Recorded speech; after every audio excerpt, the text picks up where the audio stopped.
नमस्कार, सनातन विचार में आपका स्वागत है। अगर आपने चैनल सब्सक्राइब नहीं किया तो कृपया सब्सक्राइब करें, वीडियो को लाइक करें, शेयर करें, कमेंट करें। आज जिस ग्रंथ पर हम चर्चा कर रहे हैं वो चौखंबा संस्कृत प्रतिष्ठान दिल्ली द्वारा प्रकाशित दुर्गा सप्तशती है, सप्त टीकाओं के साथ। जो 7 टीकाएं इसमें दुर्गा सप्तशती के ऊपर दी गई हैं वो हैं दुर्गा प्रदीप, गुप्तवती, चतुर्धरी, शांतनवी, नागोजी भट्टी, जगतचंद्र चंद्रिका और दमशोद्धार। संग्रहकर्ता श्री हरिकृष्ण शर्मा जी हैं। हार्डबाउंड पुस्तक है, 600 रुपये मूल्य है।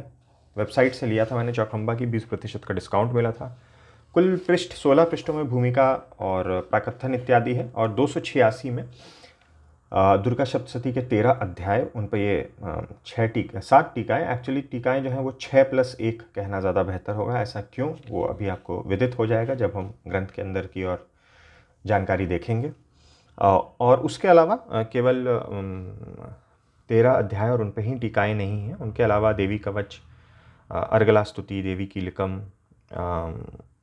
सप्तशती मंत्र विभाग और आपकी प्रयोग विधि इत्यादि जो है उन सब पर भी टीकाएँ हैं। उन सब पे हर पे ये 7 टीकाएँ नहीं हैं, कोई जो भी टीका उपलब्ध है वह दी गई है। मतलब जो भी टीका है, जैसे गुप्तवती है तो अपने संपूर्ण रूप से दी गई है। अगर 13 अध्यायों के अलावा भी और चीज़ों पे वह टीका है तो वो भी इस पुस्तक में इंक्लूड कर ली गई है।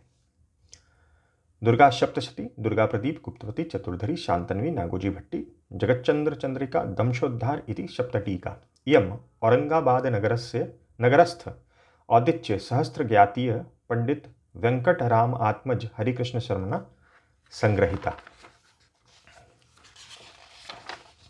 इंट्रोडक्शन है, श्री पुष्पेंद्र कुमार जी द्वारा लिखित अंग्रेजी में इंट्रोडक्शन है। यह पुस्तक केवल संस्कृत में है, मूल संस्कृत में। इंट्रोडक्शन अंग्रेजी में दिया गया है, करीब 10 पृष्ठों का इंट्रोडक्शन है। इनकी भी कई पुस्तकें आती हैं सनातन धर्म से संबंधित, इंडोलॉजिकल पुस्तकें जिनको कहते हैं।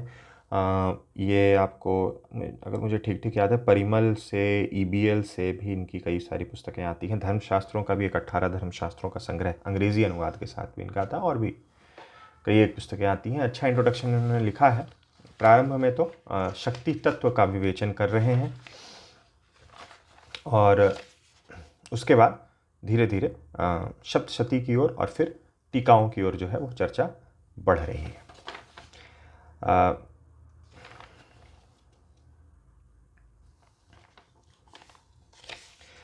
यहाँ पे जो मार्कंडेय पुराण के बारे में इन्होंने अपने विचार व्यक्त किए हैं और देवी महात्म्य अथवा सप्तशती के बारे में कह रहे हैं।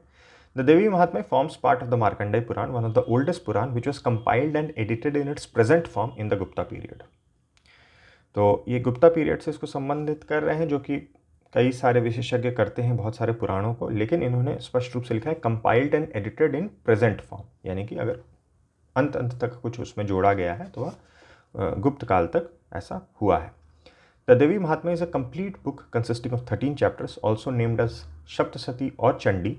Indian religious tradition by common consent bestowed to this book the status of a scripture of highest sanctity. The text is of deep soul-stirring value in which the supreme principle of reality has been evoked and glorified under the name of Devi. This is an elaboration of the concept of Devi of the Vedic doctrine and an all-powerful goddess of supreme transcendence. अब इनका मानना है कि देवी महात्म्य exists as an independent scripture, though originally it formed part of Markandeya Puran. एक जगह इन्होंने यह भी लिखा है कि बाद में शायद इसको कुछ एक्सपर्ट्स ऐसा मानते हैं कि बाद में यहाँ पर Prajitar thinks that as far as the Devi Mahatmya is concerned, it seems that it was originally written as a self-sufficient text of independent nature and then found its way into the Markandeya Puran. तो पहले देवी महात्म्य की रचना अलग एक स्वतंत्र रूप से थी स्थिति ग्रंथ की, और फिर मार्कंडेय पुराण का यह हिस्सा भी बन गया ये ग्रंथ। आइकोनोग्राफिक एविडेंस के बेसिस पर ये डिसाइड कर रहे हैं कि ये गुप्त काल में जो है इसकी रचना हुई। The text of Saptashati as available to us seems to be an excellent literary creation of the Gupta age. There are several indications, religious, iconographic and cultural traits which go to prove that the text is the product of Gupta age. अब ये नीचे iconographic evidence पे चर्चा कर रहे हैं। The buffalo demon Mahisasur has been shown emerging in half human form from the half severed animal throat pierced by the great goddess. The Asur fought with the goddess in this particular position to which a reference is found in verses, फिर अध्याय संख्या 3 में 37 से लेकर 39 तक. This special form of the image appears particularly in the Gupta period for the first time. In the Kushan period, images of Mahishasur Mardani represent Mahishasur in the form of buffalo being trampled by the goddess, but none of the image depict the severed throat of the animal or his human form coming out of the throat. तो एक ये basis है इनके conclusion का. और दूसरा कह रहे हैं another argument from iconographic point of view is rooted in the description of सप्त मातृकास who are said to be the auspicious manifestations of the goddess. तो सप्त मातृका हैं ब्राह्मणी, माहेश्वरी, कौमारी, वैष्णवी, वाराही, नरसिम्ही और Aindri. The idea of the seven mothers was first time conceived iconographically in the Kushan period. These mothers were known a divine female figure with the right hand raised in Abhay Mudra and holding Kamandalu in left hand without any distinguishing symbol or vehicle. But as we come to the Gupta period, the distinct Vahanas and Ayudhas of the different matrikas begin to appear. फिर इन्होंने और आगे अपने तर्क इत्यादि इस बारे में दिए हैं. यहाँ एक और चीज़ उन्होंने कहा है, the composition of Saptashati draws attention to several elements of worship of the goddess as if several streams have mingled in making a document of rare beauty and synthesis. First, it accepts the ancient Vedic traditions in the form of Vak and Traividya. Second, philosophical doctrine of Sankhya. Third, Puranic thought is completely reflected in this poem when the goddess is called as Lakshmi, Saraswati and Durga as the form of the three energies of God Vishnu, Brahma and Shiva. Fourth, Devi worship was taken from the prevailing local cults in which goddess was worshipped with local traits. An actual reference to Bhima Devi, Shakambhari, Shatakshi and Brahmari made in this text is a sample. Fifth, author gives a new interpretation to the conception of the goddess as the supreme power of Lord Vishnu, Vishnu Maya, which he explains successively as descending to the level of human manifestation in the form of Chetana, Shakti and the mothers. She is Chit and pervades the whole universe. Thus, like a bejeweled casket inlaid with gems of brilliant hues, the Devi Mahatmya is a work of supreme poetic merit in which different thoughts are faithfully reflected in a spirit of broad understanding and synthesis. अब यहाँ commentaries के बारे में जो टीकाएं हैं उनके बारे में कह रहे हैं. The Saptashati is very popular all over India and more than 35 Sanskrit commentaries have been composed there upon. कुल 35 टीकाएं जो हैं उपलब्ध हैं श्री दुर्गा सप्तशती पे. 7 इंपॉर्टेंट संस्कृत कमेंट्रीज विच गुप्तवती भाई भास्कर आ रहे, the 18th century authority on Tantra by Nagoji Bhatt or Nagesh, a versatile genius, more famous for his works on the philosophy of Paninian school. Jagat Chandra Chandrika of Bhagirath of Kumao, Damshodhar of Rajaram, and Shantanvi, etc. have been included in this edition. The commentaries, particularly those of Bhaskar Arya and Nagesh Bhatt, fully explain the philosophy of Shaktism and present every detail of the esoteric rituals connected with the Saptshati. All these commentaries help in their own in the understanding of the text. अगर विस्तार की बात करें तो गुप्तवती सबसे विस्तृत भाष्य है और 13 अध्यायों के अलावा भी जो अन्य खंड हैं उन पर भी गुप्तवती भाष्य ही सर्वाधिक उपलब्ध है. उसके बाद नागेश भट्ट की जो संस्कृत टीका है वह, फिर प्रदीप जो है, अब मैं 6+1 क्यों बोल रहा था, जो प्रदीप टीका है by Hari Krishna is a commentary on Devi Kavach, Keelak, अर्गला स्तोत्र एक्सेट्रा.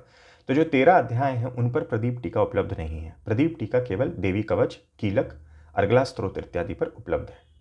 तो अगर जब हम ये देखेंगे तो उसमें ये पाएंगे कि देवी कवच, कीलक, अर्गला स्तोत्र इत्यादि पर यह 7 टीकाएँ नहीं उपलब्ध है. मुख्यतः प्रदीप और गुप्तवती पर ही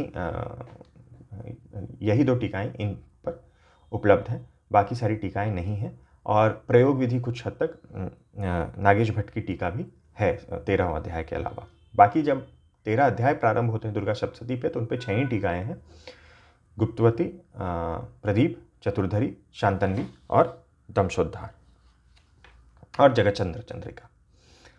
Chaturdhari is written by Chaturdhar Mishra, Shantanu written by King Shantanu of Tomar dynasty, Damshodhar by Raja Ram, son of Dhundi Rai Bhatsurs, a very learned scholar, Jagat Chandra Chandrika by Bhagirath, son of Harshadev, resident of Kumao. He was priest of King Jagat Chandra, son of King Gyana Chandra. अब यहाँ सप्तशती में देवी का किस प्रकार वर्णन किया गया है उसको थोड़ा सा समझाया गया है. In Saptashati, the goddess Durga is pure consciousness, Shakti of Shiva and Maya of Vishnu. She produces Sattva, Raj and Tamas, She is Prakriti and is the homogeneous and undifferentiated ground of the universe. She is the creative energy. She is the omnipresent, omniscient, and omnipotent creator, preserver, and destroyer of the world. She is eternal, assumes the form of time, produces modifications of Prakriti, and also dissolves them in Prakriti. She is the nature of the universe, Vishwarupa, the ground, Vishwashraya, and the ruler of the world, Vishweshwari. Durga is called the great knowledge, Mahavidya, cosmic nescience, Mahamaya, great recollections, Mahamedha, power of Shiva, Mahadevi, power of demons, Mahasuri, as well as great delusion, Mahamoh. As highest knowledge, she leads to release. She is the giver of boons and embodiment of mercy. She delivers her devotees from distress through her grace and destroys their sins. She gives them worldly prosperity and enjoyment, heavenly happiness, and releases from bondage. As our text says, Durga is worshipped by the gods for the welfare and upkeep of the world. Rakshanai cha lokanam devanam upkarini. I am very pleased to place this edition of Saptashati in the hands of the readers. The reprint of the text of Saptashati along with important Sanskrit commentaries also includes Devi Kavach, Argala Stuti, Devi Kilak, Saptashati Mantra Vibhag, Prayog Vidhi, Rahasyatrayam, and so many other subsidiaries or complementary texts. The present edition will be of much help to devotees of the goddess as well as scholars of Indian lore. उसके बाद इन्होंने आगे चौखंबा का धन्यवाद ज्ञापन किया है। यहाँ चित्र दिया गया है श्री हरिकृष्ण शर्मा जी का। पब्लिशर के द्वारा एक नोट है, वही यहाँ पर इन्होंने 6 इंपॉर्टेंट कमेंट्रीज मेंशन किया है। प्रदीप को मेंशन नहीं किया गया है क्योंकि अगर केवल 13 अध्यायों के संदर्भ में देखें तो 6 ही टीकाएँ यहाँ पर दी गई हैं। 7वीं टीका जो प्रदीप है वो कीलक, अर्गला स्तोत्र इत्यादि उन पर ही है केवल। ये जो यहाँ पब्लिशर्स नोट है, प्रकाशिकीय वक्तव्यम, वही संस्कृत में दिया गया है, इसमें कोई ऐसा अंतर नहीं है। विज्ञापनम ये श्री हरिकृष्ण शर्मा जी द्वारा है। इन्होंने इसमें बताया है कि शुद्ध पाठ, सही पाठ का महत्व, एक तो उस पर चर्चा की है। दूसरी बात इन्होंने बताया है कि जो 7 टीकाओं का इन्होंने संकलन किया है तो उसमें जो मूल था उसके पाठ का भी कंपैरिजन करके और पाठांतर, पाठ भेद वगैरह जो है उसका संकेत भी यहाँ फुटनोट्स में दिया हुआ है इस ग्रंथ में, और बिल्कुल शुद्ध पाठ यहाँ पर प्रस्तुत किया गया है।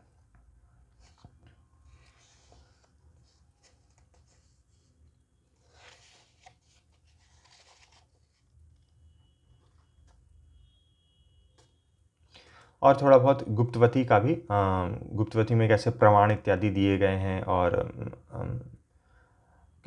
किस प्रकार से उपासना से संबंधित और जानकारियाँ दी गई हैं, उन सब के बारे में भी यहाँ चर्चा की गई है।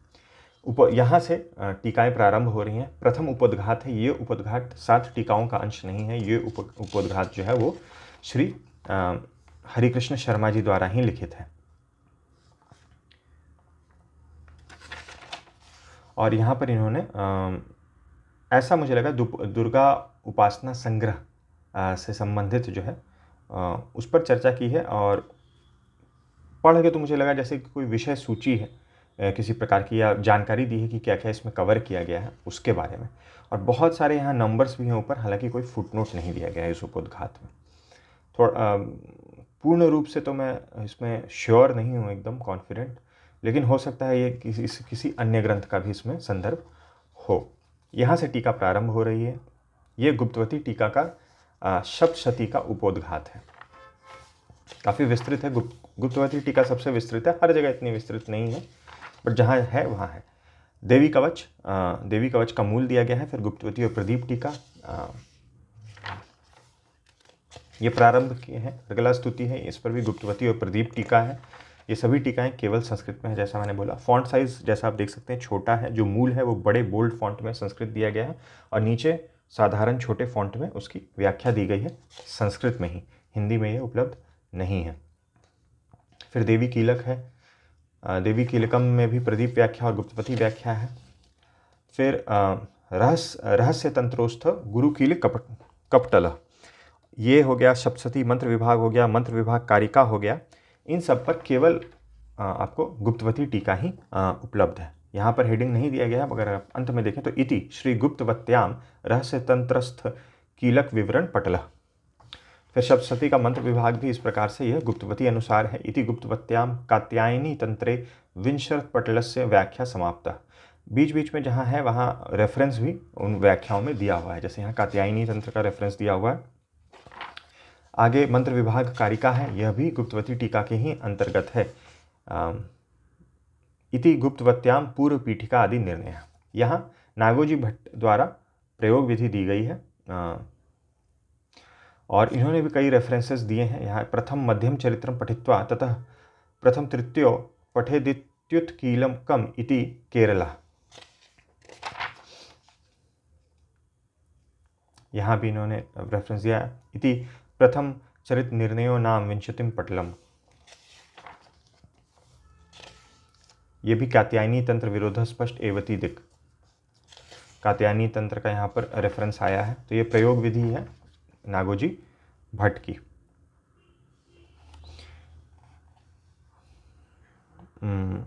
मार्कंडेय पुराण अंतर्गत शब्द श्लोक की व्याख्या चंडी स्त्रोतस्य व्याख्यायन चंडी स्त्रोत प्रयोग विधि समाप्त। अर्गला कीलके श्लोक द्वष्ट्या विंशति संख्या का, तो इन सब का ये प्रयोग विधि में रेफरेंस आया हुआ है। यहाँ से सप्तशती प्रारंभ हो रही है, मूल ग्रंथ प्रथम मंत्र प्रथम अध्याय प्रारंभ हो रहा है और उस पर फिर 6 टीकाएँ हैं सप्तशती पे। जिन जिन मंत्र पे कोई टीका नहीं है वहाँ भी हेडिंग दिया गया है, फिर आगे ब्लैंक छोड़ दिया गया है। जैसे नागोजी भट्ट की, इसमें प्रथम मंत्र पे कोई टीका नहीं है तो नागोजी भट्ट लिख के ब्लैंक दे दिया गया है। इतनी विस्तृत टीकाएँ हर मंत्र पे नहीं है, जैसे आप देख सकते हैं कहीं कहीं एक एक लाइन में भी 6 टीकाएँ जो हैं वो आ जा रही हैं। जो पाठ भेद जैसा मैंने बताया था वो नीचे अंकित किया गया है फुटनोट में, जहाँ भी पाठांतर वगैरह है। उसके अलावा प्रिंट की अगर बात करें, फॉन्ट के बारे में हम चर्चा कर चुके हैं। इंक कहीं कहीं किसी किसी स्थान पे हल्का हुआ है, सर्वाधिक हल्का इंक इस पृष्ठ पर है, पृष्ठ संख्या 98 पे, जैसा आप देख सकते हैं।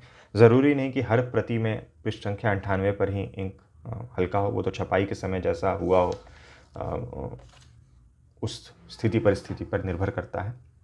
तो ज़रूरी नहीं कि आप जो संस्करण प्राप्त करें उसमें भी यही हो, और इससे अधिक भी हो सकता है, इससे कम भी हो सकता है, और अलग पृष्ठ पे भी हो सकता है इसी पृष्ठ पे भी संयोग से हो। तो इस प्रकार से 13वां अध्याय और उस पर ये 6 टीकाएँ जो हैं वो मूल में दी गई हैं। पृष्ठ संख्या 277 पे ये त्रयोदश अध्याय जो है वो समाप्त हो जाता है, 6 टीकाएँ समाप्त हो जाती हैं। फिर आगे के जो भी अंश हैं वो सारे गुप्तवती टीका के अंतर्गत ही आते हैं। यामलोक्त मंत्र विभाग विचार जो है वह भी गुप्तवती टीका के अंतर्गत ही आता है। उसके अलावा तंत्रस्था तंत्र चतुश्लोकी जो है यह भी गुप्तवती टीका के अंदर ही ये व्याख्या आती है। फिर रहस्य त्रयम है जिसके अंदर प्राधानिक रहस्यम, व्याकृत रहस्यम और मूर्ति रहस्यम आता है। इन पर भी जो है वह गुप्तवती टीका ही उपलब्ध है। और पृष्ठ संख्या 286 पर जो है वो ग्रंथ जो पूर्ण हो जाती है। तो ये थी कुछ जानकारी श्री दुर्गा सप्तशती सप्त टीकाओं के साथ, या 6+1 टीका आप कह सकते हैं, के साथ प्रकाशित चौखंबा संस्कृत प्रतिष्ठान द्वारा श्री हरि कृष्ण शर्मा जी जो है उन्होंने इसका संकलन किया है। अभी अब एक और दुर्गा सप्तशती जो है उनका संस्करण देखने वाले हैं, वो भी संस्कृत में ही है, लेकिन अनुष्ठान के लिए, उपासना के लिए वो बहुत ही उपयोगी और जो है लाभदायक संस्करण है। ये वीडियो देखने के लिए बहुत बहुत धन्यवाद। मिलते हैं अगले वीडियो में।